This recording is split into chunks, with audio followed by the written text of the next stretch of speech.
All right.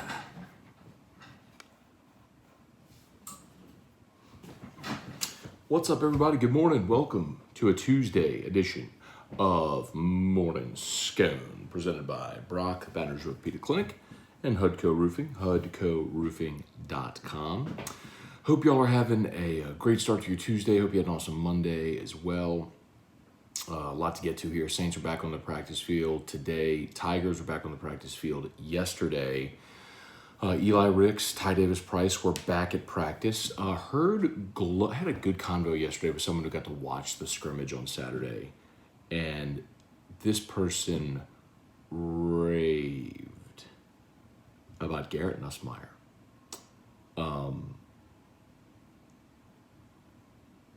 And it's so interesting because last year,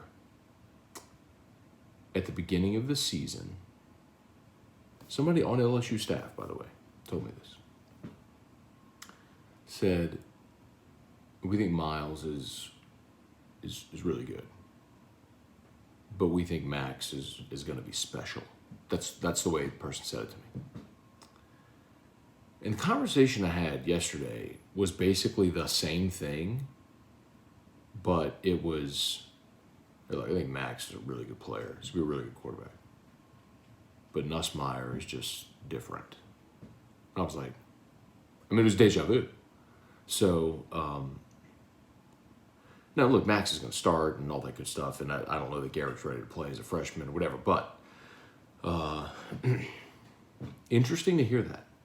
Because considering the long lineage of LSU quarterbacks that didn't pan out, to have two right now in the pipeline that they feel really good about, and then whenever Miles Brennan comes back, they feel good about him as well. It's encouraging, man. And then Saints roster cuts, no surprise. We talked about it yesterday, didn't we, about Prince Amukamara. He was playing in quicksand on Saturday. Noah Spence also cut.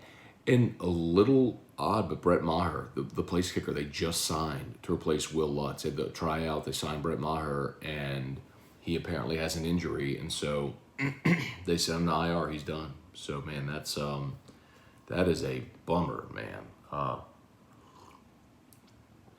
You're down now to at least your third, at best, your third option at place kicker. So, disappointing, man. But beat goes on. It's the NFL. Got to go find the next one. So, all right. If you're on Facebook, please like the page, share the post, like the page, share the post, like the page, share the post. If you are on YouTube, please smash that like button. You know the drill. We do appreciate you hanging out with us this morning and every morning for 1,241 consecutive mornings. Wow. Incredible. All right. Let's see. We'll say some good mornings here. And by the way, so I've been finishing up at 8 and then getting Drew up and then getting out of the house by like 8:20 because that's what we did last year. Well, apparently they moved drop-off up a little bit for Drew's school. Like it ends at 8:40. So I probably have to end about 5 minutes earlier today. Like probably 7:55 we have to end. So anyway, just as a heads up, it's 7:39. So let's do about 15 minutes. Y'all got questions, fire away. Let's do it. And I'll try to be a little, to move a little faster. All right, Bubba Tatum, good morning. Trivia Carter, Tim Gotro, Joey Vincent, Josh Giraldo. What's up, man? Strong Side, good morning. Scone, good morning. Jesse Brown, morning, Matt. With the Saints cutting the kicker, what do we do for place kicker? So you go work out place kickers, just like they did when they signed Brett Maher. And that's not new. It's why you have to keep. It's no different than any other position, right? It's no different than right now at cornerback, or when they needed defensive tackle help. You go work guys out. You need an interior offensive lineman. You went and worked out J.R. Sweezy. You look at free agents that are available, and you bring them in. You work them out, and then if somebody stands out, you sign the one that stands out. That's literally just how it works. That's why it's important. You'll see when free agents are out there, you'll see teams bring players in and work them out. They may not get a contract, but really a lot of times it's just to get a good look at them. So you have an updated scouting report. So if something happens at this position, you can say, boom, that's our guy. So considering Will Lutz was hurt and they brought in kickers last week and they signed Maher, with him now out, whoever was the next guy, I assume, is who they offered the contract to, unless there's someone else they'd rather come in and work out. Connor O'Neill, same guy, is going to say the same thing when Walker Howard gets to campus. Here's the difference. Different people. It wasn't the same guy or girl, but it wasn't the same person. That said it about Max, said it about Nussmeier. Jerry DeLucky, good morning. Trivia Carter, Telly Rock, I said, what's up? I will trivia. Josh Geraldo, Pat McAfee is available. He's a punter, not a place kicker. And I know, let me cut this off at the pass before anybody says it. Cole Tracy's not going to be an option. I know, and I love Cole, great dude, pull for him. But in the NFL, you routinely see NFL kickers attempting 60 plus. Like if you remember against Miami, he made like a 51-yarder and like hit the crossbar and went in. He just doesn't have the range. And you also have to kick off in the NFL a lot of times. Place kickers kick off. Those were like Morstead used to kick off for the Saints, but it's just accuracy, yes, distance, no. And that's what's going to preclude him from getting a job in the NFL. It's why nobody signed him. Truax, good morning. David Hawes, good morning. Leo Williams, good morning. Hey, Dad, good morning. Thomas Bergeron, Kelly Gross, good morning. Ben Dupuy, morning, Matt. I know preseason polls are meaningless, but don't you think A&M is the most overrated? So that's a leading question, Ben, by saying, don't you think? Better question would be, do you think Texas A&M is overrated? So it really depends, Ben, on how as a pollster you see your vote. Like, are you voting on who you think is the first best team, the second best team, and so on, or how you think they'll finish? Because I do think A&M will finish in the top 10. But I don't necessarily think that they're, a national championship contender. Texas A&M's defense should be legitimately elite. Like A&M should have a top 10 defense this year. Their defensive line, I know we've raved about LSU's defensive line. I think A&M's is probably better. I don't know that LSU, DeMarvin Leal, the defensive tackle, he's going to be a first-round draft pick. I don't know that LSU has a first-round pick on their line. Like, we can talk about Joe Evans and Neil Farrell and Glenn Logan and those guys, but none of them are going to be first-round picks. Leal will be. Kind of like Auburn a few years back. Remember Auburn in 2019 when they had Derek Brown and Big Cat Bryant and all those guys? Like, their defensive line was just absurd. A&M's kind of like that this year. So I think A&M's defense is going to be really, really good. They have Isaiah Spiller, who's probably the best running back in the SEC. They obviously are going to be working on a new quarterback, so it's a big X factor. I don't know how good they're going to be. But what they have working for them is their schedule. It's just a year where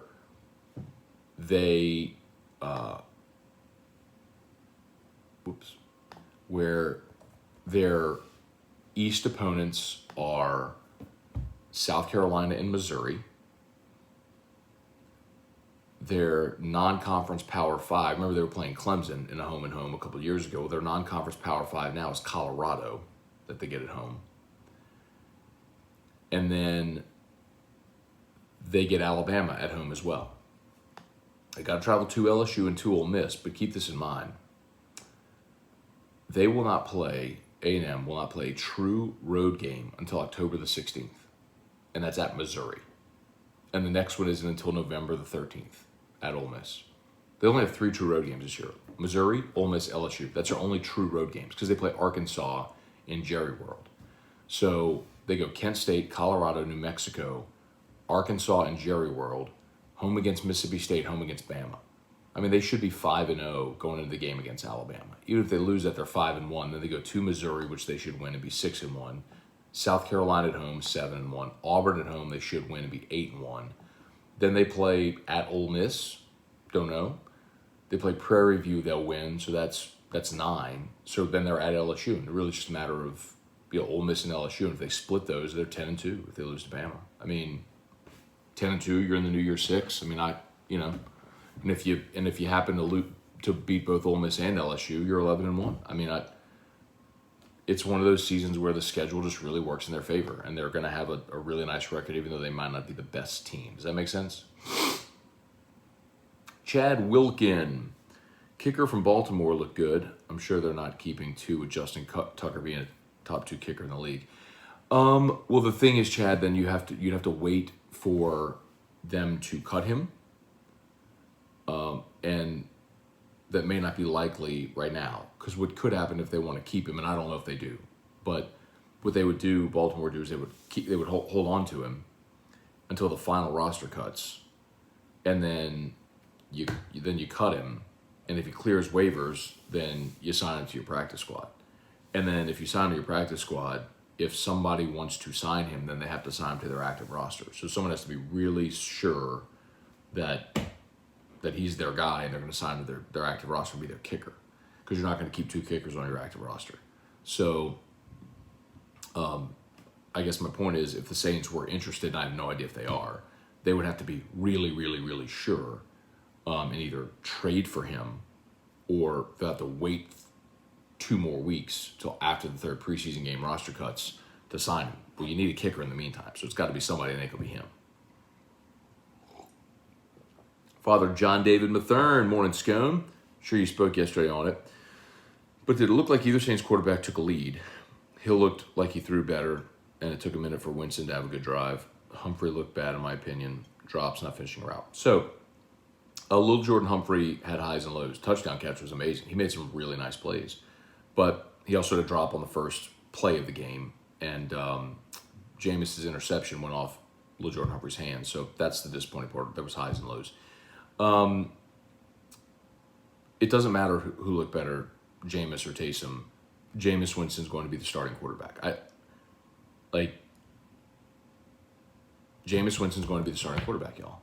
I mean, I'm done having the pretend conversation about who looked better in practice, who took, the reason they signed Jameis Winston was to be the starting quarterback. That's why they brought him back this year. They brought him in last year as hey, sit and see, let's see how this goes. They liked him well enough to say, okay, we'll sign you again to a 1-year prove-it deal. Jameis is going to be the starting quarterback. It's not going to be Taysom Hill. And especially with Mike Thomas out and Deontay Harris going to be missing a couple games, you need Taysom in his Taysom Hill role. I hope I don't get demerits for being testy with a priest. I don't remember how all that works. I hope it's okay, though. Brian Andy Pinton, good morning from somewhere in PA. What time y'all landed at LAX? We landed at 12. Don't know yet, Brian. I've not gotten my itinerary. And we are on, so because I'm going with Mr. Fun's Travel, we are on a private. So I don't even know if we're going to LAX, if it's a private airport that we land at. I really don't know, but I have not gotten my itinerary yet. I tried to get some info on it yesterday, but anyway. Brian Jones, are we better than A&M? I think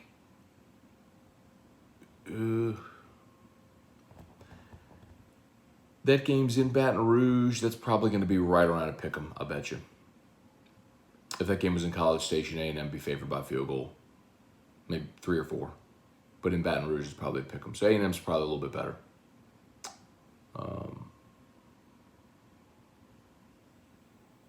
Yeah. On paper, I think just because A&M's defense is going to be that good, it's going to keep them in every game. Should. Let's throw that caveat out there. Should.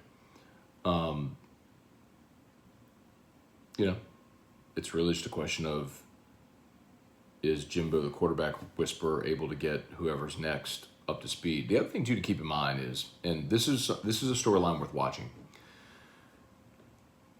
A&M lost 4 starters on the offensive line. And at first glance, you go, ooh, and I did. But you ask anyone around A&M, and they're convinced that unit's going to be better this year because they have more talent. the guys last year were veteran players, almost like LSU, right? Where veteran players, but maybe didn't always play great, but had played a lot. Because they've stacked good recruiting classes, they think the guys that are going to be starting now are actually more talented than the ones that were there. And that's fine, but you still have to mesh as a unit. And that's something worth watching, especially early. And the thing that may benefit A&M is what I just talked about with the schedule. You open up against Kent State, then you play Colorado, New Mexico, then Arkansas and Jerry World. I mean, you have some time, if you're them, to gel. But that's a storyline not many people are talking about that's worth watching. Kirk Taylor, good morning. For the John David Mathurna practice squad still expanded, or was that just for COVID? I think it was just for COVID, man. Because, I mean, what I read yesterday was, let's see, NFL practice squad.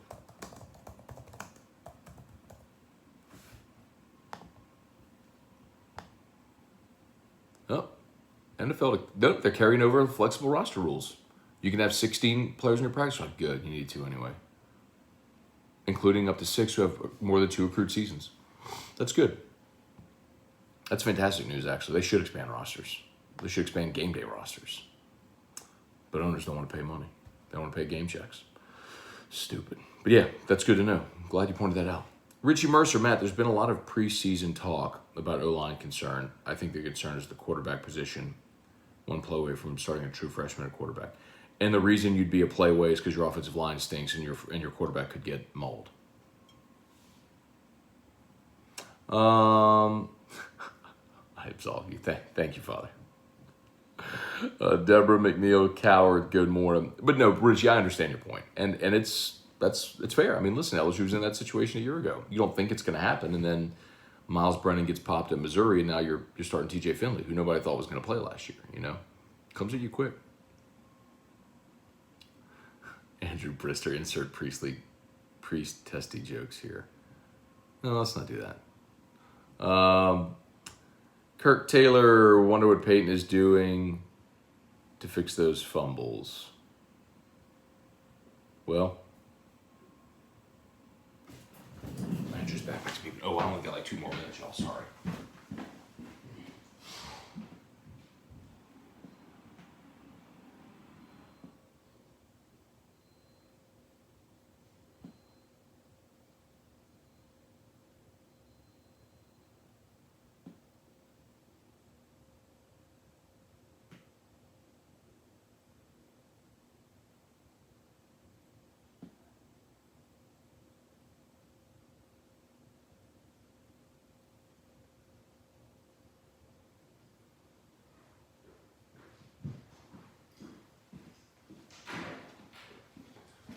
Okay.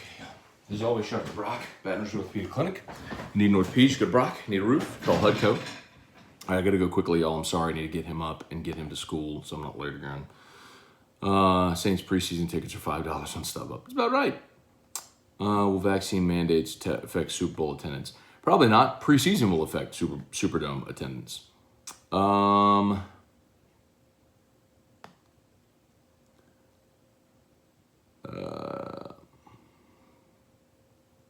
Brady Smith, morning Matt. Love the Pels re-signed Josh Hart. Me too. Affordable too at $38 million. Mark Allen, how do you say A&M? How dare you say A&M will have a better D-line? Just joking. You know it's coming. Well, they will. I mean, they will. Eric Wilderrotter never understood why teams like the Saints don't take Cole Tracy, take your 90% from inside of 50.